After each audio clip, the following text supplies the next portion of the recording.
instead of rings and watches. I would take I gave her hearing aids. Hearing aids over rings and watches any day, any day.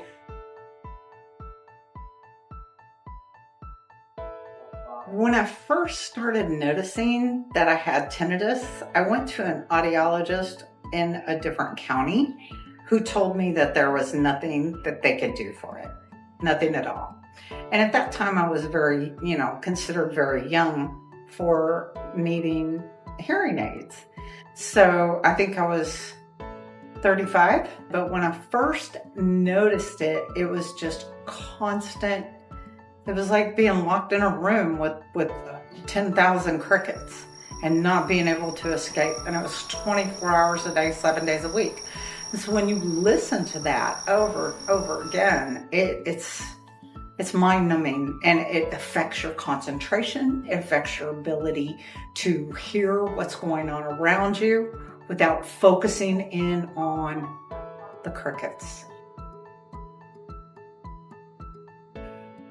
She would become agitated, and it seemed like the least little thing, but I didn't know what it was. So, because I, of course, could not hear them.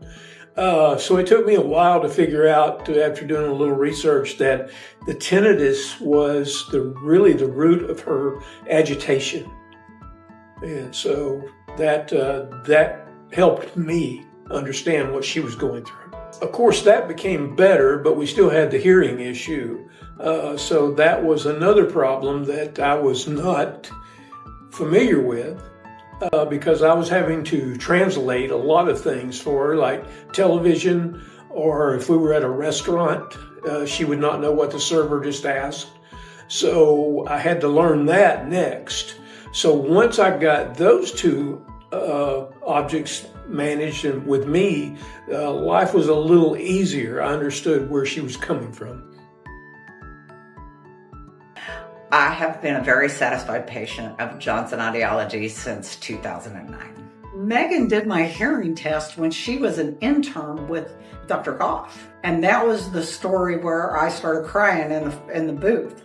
Because when she took that piece of paper, it's different now in the audio booths, but when she took that piece of paper and stuck it up in front of her lips, I just burst into tears. She did not want to come here.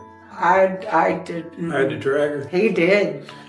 But I was tired of translating, so I said, "You're going." Yeah, he did. So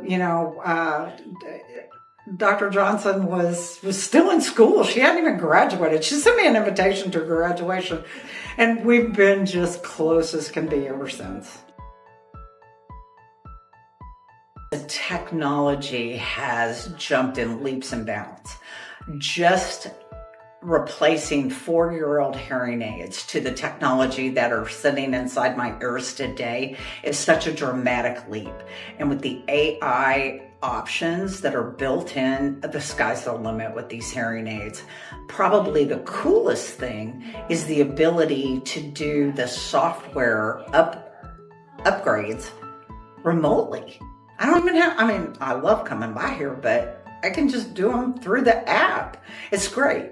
So yeah, the technology it just continues to evolve, and anxiously awaiting Auracast, anxiously awaiting that, because that is something that is going to change anybody that wears AI-enabled hearing aids. It is going to change their world.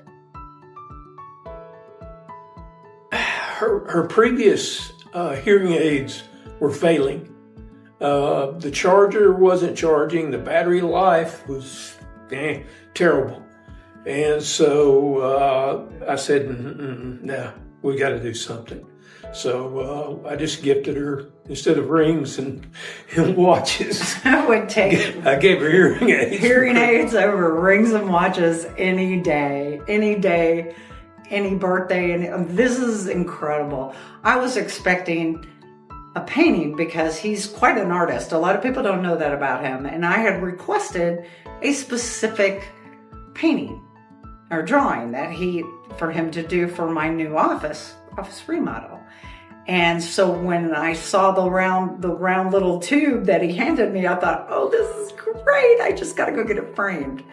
Not thinking in my wildest imagination that I would unroll it and it's like, you get new hearing aids for Christmas. I started crying. He's looking at me like, really? But it was such a thoughtful gift. And he's been stashing the funds away without me knowing it. And I just really appreciate him because, it's the things he does that lets me know after, 23 years together, he's just an incredible guy. Top quality people that work for Johnson Audiology. Everybody's friendly, very helpful. Kim Haney addressed her hearing loss. Now it's your turn. Join the Johnson Audiology family of patients today.